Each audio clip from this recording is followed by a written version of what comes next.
So I just want to just take a few minutes and maybe just get a few comments. I'm going to combine these topics together, and there are, if you looked on that calendar, you did see Dr. Rao Wellness Days as well as Kwanzaa and the summer break. And so these are three different proposals. I believe Dr. Baker is co-sponsoring this Kwanzaa holiday with me, so I'm actually going to start with that one. It is my intention to make Kwanzaa a holiday as an African American cultural celebration from December 26th to January 1st. There would also be a summer week off, which would be the first week of July from the 5th through the 8th. So we would be giving employees a week off in December and a week off in July, a summer break and a winter break.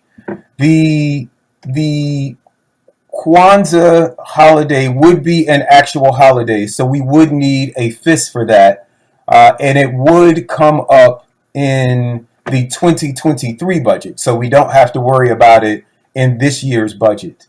The way that we are submitting these through they are headed through the legislative process now. I believe that you all got these items both from me and now in this public work public work session. The way that the summer Fridays would work and the summer week off, right? So these are ideas that I've been thinking deeply about. How can we make our city more competitive? We've heard from Chief Meadows that we are competing with our police departments are competing with other cities, but actually all of our employees are competing with other cities. We have had some issues attracting employees, and this is, I'm taking this page from corporate America, my friends there, and even in other nonprofits. New York University, my best friend is a dean there. They have summer Fridays off, and the idea that Ms. Graham and I came up with, and I hate that she's not here today to provide further explanation, but is to create a new class of benefits which are called wellness days. So these would not be formal holidays, which means that those public safety and other essential staff who have to work these days would not get time and a half or double time or overtime for these hours. We have created, for these days, we have created numerous amounts of benefits for our public safety employees. We're looking at, we have take-home cars, we have gladiator pay, we have $1,000 checks. We're looking at benefits for living in the city for for public safety employees.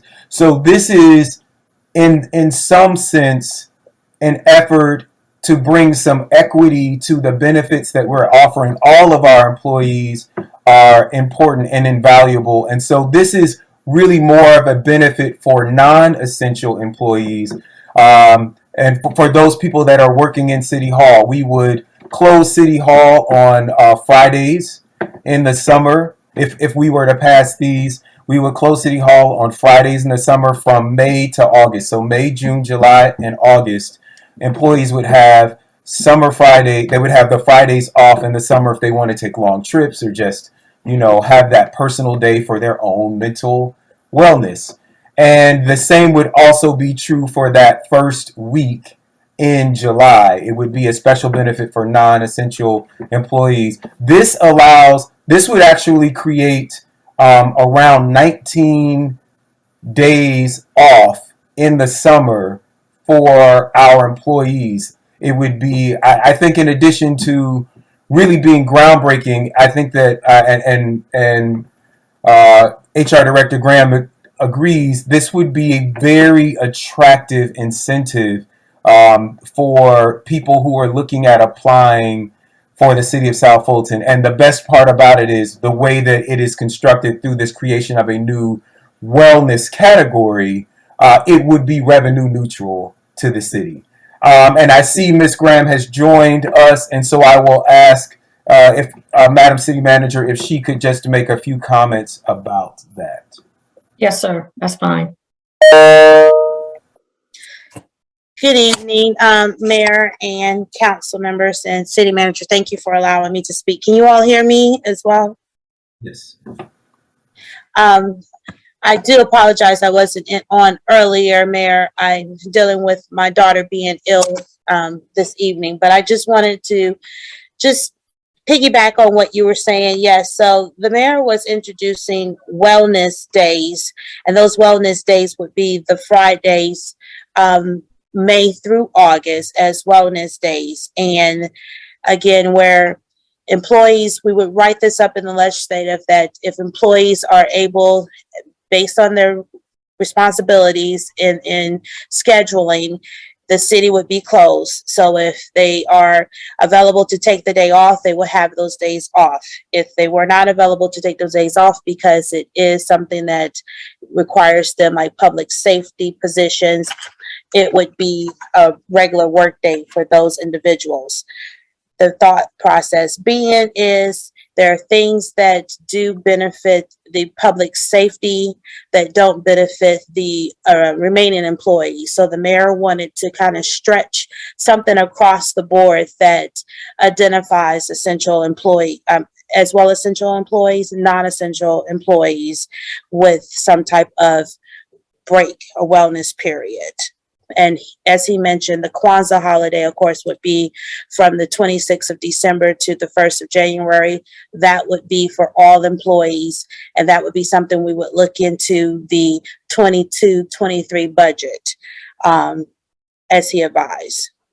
So I provided documentation for the mayor. He wanted to have research on wellness days, mental health days, and just kind of having days, especially during the height of the world right now with COVID, a lot of stressful things with people having to, like even myself, having to be off with the care of a family member. It can get pretty stressful on the employees. So he wanted to kind of offer something that would be beneficial for the employees, as well as recognizing non-essential employees. So just wanted to kind of piggyback on what you were saying. Thank you. We are over time for our zoning hearing, so we're just going to go through these. I'm just going to ask for a few minutes.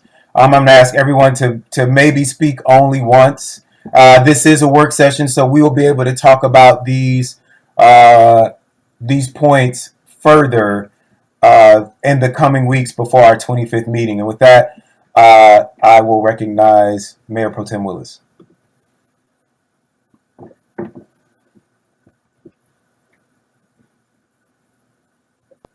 So I'm just trying to get a clear understanding. You're saying you're proposing that we have 19 days off. Employees, non-essential employees have 19 days off in the summer, and you want to create the 7 days of Kwanzaa as a holiday as well. And so we won't have any city production or anything going on. The residents won't be able to get any service during these 19 days or 7 days of Kwanzaa you're proposing. Yes, that is correct. There were the Kwanzaa falls between the 26th and the 1st. We have gotten into a really bad habit over the years of having council meetings in between Christmas and New Year's. So creating this will give us a break, as well as all of our city employees. And I think that it will create we are creating a culture where we are celebrating a work-life balance. But yes, that is the proposal. And so have you looked at other creative ways to celebrate Kwanzaa besides shutting down work production or services to residents? Like, for example, in Savannah, they have what you call Kwanzaa Crawl, and where they are going to and featuring African American businesses every day of the week during Kwanzaa, and doing some type of ceremony at these businesses.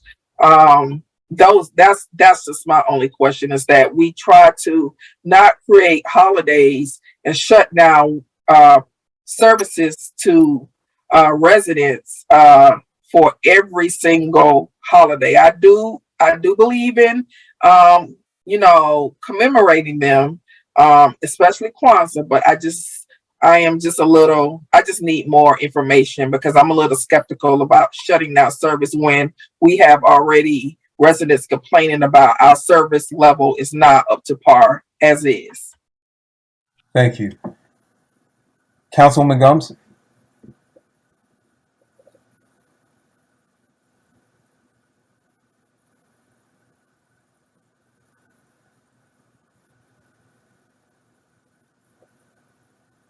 Councilwoman Gums, are you there? Okay, we're going to go I'm to. sorry, I am here. I was speaking on mute, so I apologize.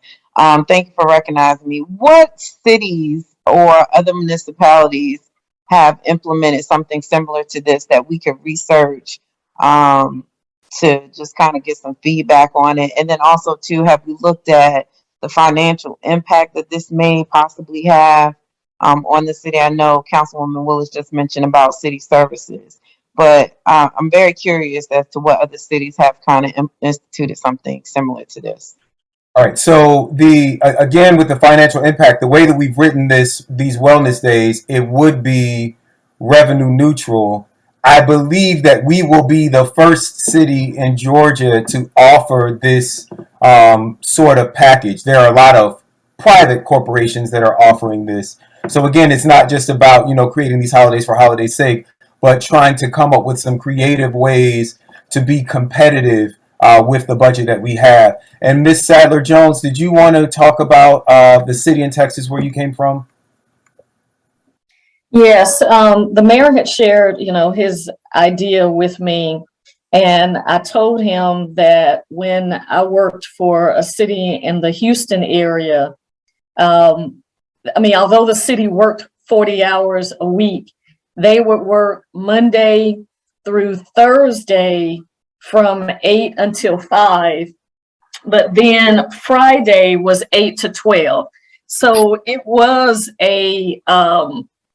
almost a shorter work day, and employees enjoyed it because they were able, to go out of town. If they wanted to leave early, they were able to run their errands before everybody else got off of work. They could do their grocery shopping. And it was just something that the city instituted, which really ended up being a good morale booster for employees, because they enjoyed getting off at 12 noon on Fridays. So I told the mayor, I said, I would think that, employees would be open to something like this, but, based upon the way it was explained to me, as long as it's revenue neutral, I think it would be a good benefit. And it's specifically for a summertime when we know that employees are used to, being able to go on vacation and do things like that. It's done other places, but not specifically, maybe like this situation. Thank you. Did you have anything else, Councilwoman Gums? No, that's fine. Thank you. Thank you. All right. Dr. Rao. I too would like more information on the financial impact. I think the model that was proposed, where you might look at half a day, would be something that I'd be open to entertaining. I do think the number of days seems on the high end. So I definitely would like more information to come back. And I would like to see how this also impacts our essential workers from the standpoint that how would they benefit from this, because they're 24/7. How whatever, if it's brought back as a recommendation, I would want them to equally benefit. And I don't know that I would just want to see how our public safety personnel in particular would fare in this kind of scenario. Thank you. And we're going to close out with Dr. Reeves. I'm going to speak things that aren't as though they were. Mr. Reeves, Councilman Reeves. Well, thank you, Mr. Chair. I guess this question is for Chief. And I just want to ask this: when are the alcohol licenses due to the city? The alcohol license are being assigned as we speak. I've just signed off on a batch of them the other day, and so they'll be going out, and all of the businesses should have them by the end of this month. Okay, right, but the application and stuff is due by December the 31st? I'm sorry? Are the applications due by December the 31st? All of the renewals have been submitted, but yes, they are due by December 31st. Okay, so subsequently they would now be due on the 23rd if we do the holiday. Jermaine? Yeah, I'm sorry. They're due on December 15th. I apologize. Okay, all right, then. Okay, all right. That kills the question. Thank you, sir. I got you. I was trying to follow you, Mr. Reeves, but you were asking about if we instituted this Kwanzaa holiday, would it affect the application for business license or alcohol license? The alcohol license, right, which could create a problem because it's, everybody's cheering them, and so if they don't get that in, then they won't have a license, and so some people, wait to that last minute or during that period of time, the day of, to get it in, and so that could have created a problem or an issue for some. I was just bringing up a little point.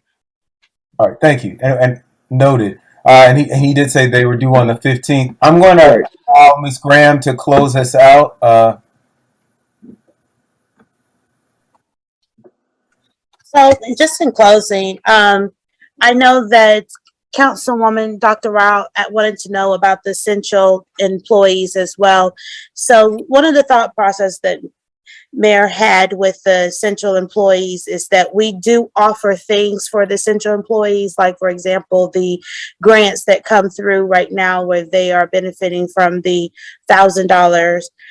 That's one of the things that non-essential employees don't benefit from or don't receive. So we were trying to find things where it may not be beneficial across the board for everyone, but we're looking for something that you'll benefit at this time, this group will benefit at this time, and then in Kwanzaa being one that everybody will benefit from, so that we can keep it as payroll neutral as possible. Awesome.